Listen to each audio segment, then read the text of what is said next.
The Fault Service Required warning indicates a problem within your Ford's four-wheel drive system. This issue affects multiple Ford models, including the F-150, Explorer, Expedition, Ranger, and Bronco from model years 2007 through 2024. To understand these faults, we need to examine how the four-wheel drive system works.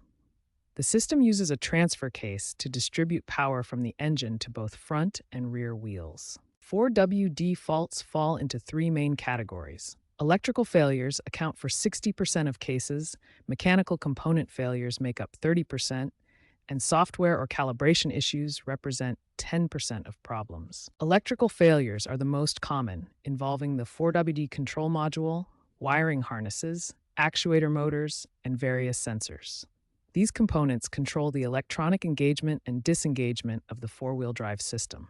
Mechanical failures involve physical components like the transfer case, front axle disconnect systems, and drive shafts.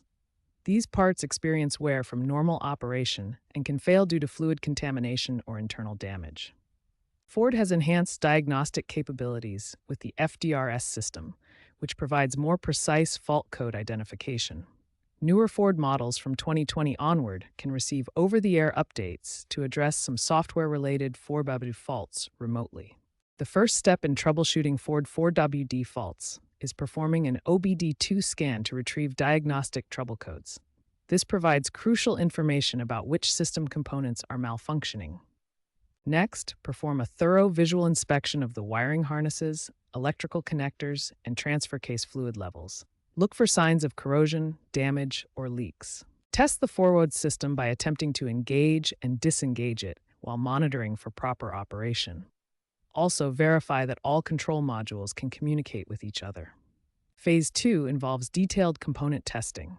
Start by testing the 4WD control module for proper power, ground, and communication circuits. Test the actuator motor for proper operation and current draw. Check all speed sensors and position feedback sensors for accurate readings. Finally, inspect the transfer case for fluid condition and internal operation. Look for signs of wear or contamination. Based on your diagnosis, several repair options are available. Module replacements typically cost between $400 and $800, including parts and labor. Actuator motor replacements range from $200 to $500, while wiring repairs typically cost $150 to $400. Transfer case service ranges from $300 to $600. However, a complete transfer case replacement can cost $2,500 to $4,500. Prevention is key to avoiding costly repairs. Regular Ford system exercise by engaging it monthly helps keep components operational. Service the transfer case every 60,000 to 100,000 miles and perform annual electrical connection maintenance to prevent corrosion. Keep all software and control modules updated with the latest calibrations from Ford to ensure optimal system performance and reliability.